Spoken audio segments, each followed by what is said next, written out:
And the Manly Sea Eagles, yeah, the treatment of those 7 players who, you know, basically humiliated, not allowed to play, were excluded from the ground. How serious was it, do you think, that we weren't able to get religious discrimination legislation through the Senate in the last Parliament? I mean, is that something we're feeling now, the lack of protection?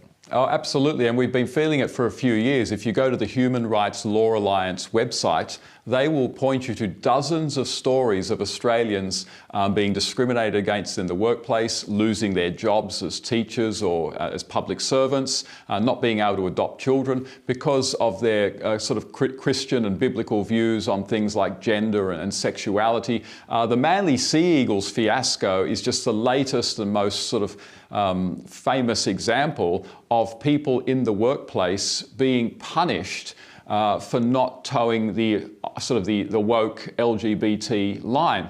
And so we've got a sort of remarkable situation here where we've got an employer who wants the employees to wear an ideological symbol celebrating an ideology that is actually completely opposed to their religion, which really has nothing to do with football at all.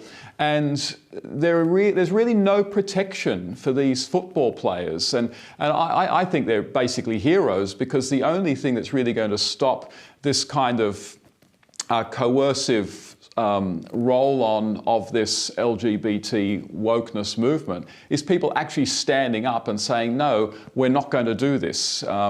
Courage culture. Maybe this is the redemption we're looking for in this conversation.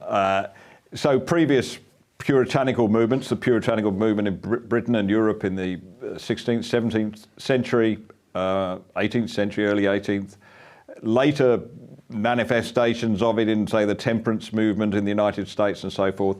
Of course, the tide did turn. In the end, people stood up and said, this is ridiculous, we're not having anything to do with it, and it almost dies under the weight of its own absurdity.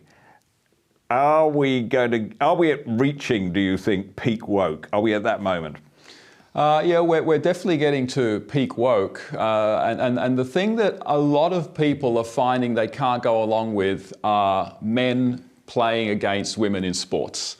That has really revealed the absurdity of wokeness, particularly transgender wokeness, where you literally have strong, fully grown men playing against women in contact sports. And a lot of people are just saying, hey, whoa, this is really butting up against reality.